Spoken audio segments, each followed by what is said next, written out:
Changes are coming to how Minnesota seniors get the vaccine. This as the highest number of vaccine doses so far will be distributed this week. A total of more than 35,000 Minnesotans ages 65 and older will have access to vaccine doses this week. The vaccine will be administered at more than 100 clinics, hospitals, and community sites around the state.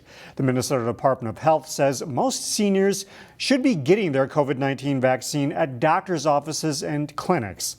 That's a change from the initial mass vaccination sites like this one used last week in Brooklyn Center.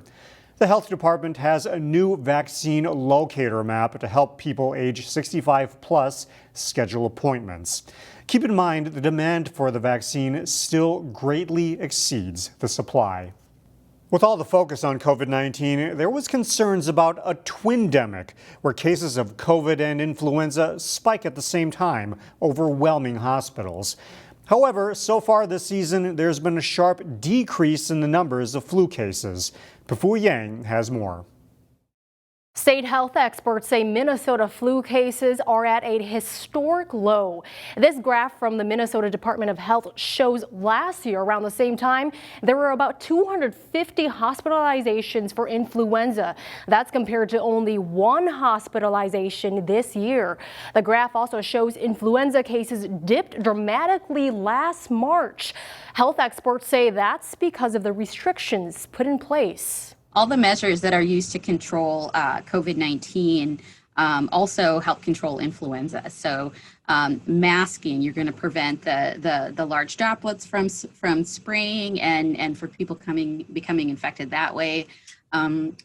Gatherings of people in school and workplaces. While there's minimal transmission this year, health officials are still encouraging people to get the influenza vaccine. Pu Yang, CCX News. You could call Monday Back to School 2.0 for some elementary students in our area. 3rd through 5th grade students in Anoka, Hennepin, Wayzata, Robbinsdale, and Osseo districts returned to in-person classes. Here are some pictures shared of the occasion. You'll recall kindergarten through 2nd grade students returned to in-person instruction 2 weeks ago. As for middle and high school students, the Osseo district is the only one so far to announce a hybrid approach for bringing students back in grades 6 and above. Nearly 100,000 meals will be provided to families in the Twin Cities thanks to a New Hope nonprofit called the Food Group and the Anoka and Minneapolis stakes of the Church of Jesus Christ of Latter-day Saints. The 17 congregations or wards of LDS began collecting food and financial donations in December. Food was sorted out at the Food Group, where it will be distributed to local food shelves around the Twin Cities. We care about the Twin Cities, we care about our neighbors, and we care about those that are in need. This pandemic is unprecedented, sort of the social unrest and other challenges in the Twin Cities, and we feel like this is a way to give back and help others that are in need. In addition to the local food drive, the Church of Jesus Christ of LDS Storehouse in Utah donated nearly 200,000 pounds of food. If you are one of the people who think hiking is only something for the summer months, think again. Here is Shannon Slatton. I like to come here every day and walk if it's nice and walk around and look at the wildlife. Angela Rieger doesn't let the cold weather keep her away from a daily walk at the Mississippi Gateway Regional Park near the Coon Rapids Dam. If you can come for 10 minutes, you'll feel better. Even when it's cold, just to get out for a little bit makes a difference, I think. She can appreciate the peace and stillness of a park that locals say is a hidden gem. It's kind of one of my favorite places. I've lived here for 8 years and I just love it. It always changes. Every time you come, there's something different that you see. Either the water's open or it's frozen over. It's just beautiful. The pandemic might be pushing more people outside, and you can see it at a popular place like the park's overlook and bridge. But you wouldn't necessarily know it if you get out on a trail. It's too pretty to ignore. Plus, the naturalists at Three Rivers Park District say there could be more to see in the winter woods. There's just more chances to see signs of animals because their signs are left behind in the snow, which you wouldn't find in the summer. And when it snows, like when there's a fresh snow and there's a frost, it's just beautiful out in the forest. Interpretive naturalist Christy Bishop says parks have been busier this winter. There's definitely been more people, and our parking lots are always packed, but the nice thing is there's so many different trails that once you get out, you don't see a lot of people. So it still feels like you're out by yourself, even though the park is definitely busier than normal. More than 5,000 acres make up the Elm Creek Park Reserve, and it has a variety of trail distances. So right now we're right behind the building at our Sumac Trail. So this trail is a quarter-mile loop that just takes you right around the woods and back to the front yard. So it's a nice short trail. Some trails have stories, others explain about animal habitats. Just make sure you're not on a cross-country ski trail, and you're good to go, wherever you want to wander. It's peaceful out here. It's beautiful as the seasons change. It's just a nice place to get some exercise and just enjoy some time outside. And finally, we end this segment with some really cool video captured in Plymouth.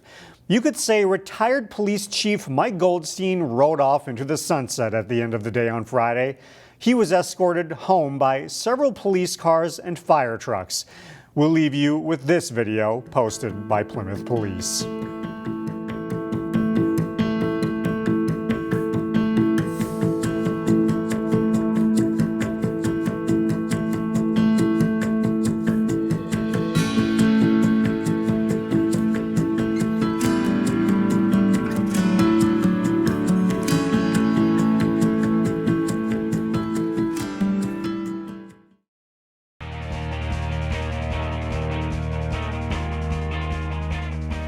They've had some tough seasons lately, but the Osseo boys hockey team enters this week with a 3-1 record. In this week's CCX Sports Spotlight, we focus on the talented first line for the Orioles. They may not be nickname worthy just yet. Here comes Pojar. Westman drops it off, and a beauty for Ellingson. Not really, but like we call it like PWE, Pojar, Westman, Ellingson, but that's all really. But Osseo's all-senior line centered by number 23 Daniel Ellingson, with wings number 25 Jack Pojar and number 17 Cade Westman is lighting it up early in this shortened 2021 season. Me, Daniel, and Cade have been playing together since sophomore year, so we kind of like know where each other are on the ice, so that helps a lot. And we've been playing together in the summer, so it's been really fun. It's awesome, man. We've been playing together since sophomore year, so like it's fun to finally see us start clicking. We started doing well in the bridge season, so I'm glad we can carry it over to the real season now. For Orioles coach Kevin Willey, keeping the line together instead of spreading them out throughout the lineup wasn't a tough choice. Those boys have been playing together over the last few years. I mean, they've butted heads a few times along the way. We've tried some different matchups over the last couple of years, but I think the bridge season coming into the season here, they really solidified their groupings together, and they really tore it up before the season started. You know, Wes moved to a wing, and Daniel is playing the middle now, so I think that's made a big difference as well. But you know, they've been playing on and off for the last few years, and it's great to see them really clicking. Through Osseo's first 3 games, the PWE line combined for 32 points, with Ellingson already racking up 7 goals, including a pair of hat tricks. Ellingson shorthanded and he scores! They all have slightly different strengths, too, starting with the wheels of Westman. He's super fast. He can burn almost any D we play against. Probably the fastest player on our team by far. And the versatility of Ellingson. He's really strong on his skates and is good getting the puck out of the zone and getting that to me and Cade. Well, I would say Jack is really strong, really big, really fast, and he's got a really good shot. And Cade has got a great first 3 strides, and then really good hands and really good vision on the ice. Jack's a pure goal scorer. He likes to get his head dirty and go to the net. And Daniel's a really good centerman, and he's good at handling the puck and getting it to me on the wing. Daniel's got a really good motor right now. I mean, he can get up in the ice, up and down the ice really well. So I mean, he's really clicking, and it's great to see the goals going in. Wes is a great playmaker. Like I said, we moved him to the wing now and just kind of gave him a little bit more creativity, just kind of be more on the offensive side of things. But, you know, great vision and a great feel for the game. And then Jack, I mean, just a huge frame, but sees the ice really, really well. You know, he's got a great nose for the net as well. So, yeah, put them all together, it gets a nice matchup. The strong play of Osseo's top line is also leading to team success. Here they go again. Here's Westman scoring. The program seems to be rebounding, and in the 18-game schedule, the guys have a goal or two in mind. We got one goal is 10 wins. That's what we're shooting for. I would like to see us go over 500 this year for sure. I think that's definitely possible. All three guys say they'd like to continue playing hockey beyond high school, but don't have any definite plans yet. The Orioles play at Rogers Thursday and then host Anoka Saturday of this week. And a reminder, our Play of the Week is back.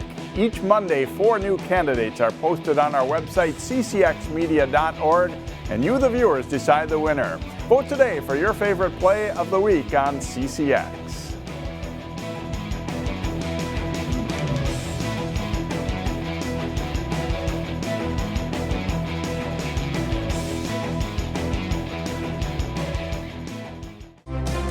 Find more prep sports games and highlights at ccxmedia.org and follow us on social media.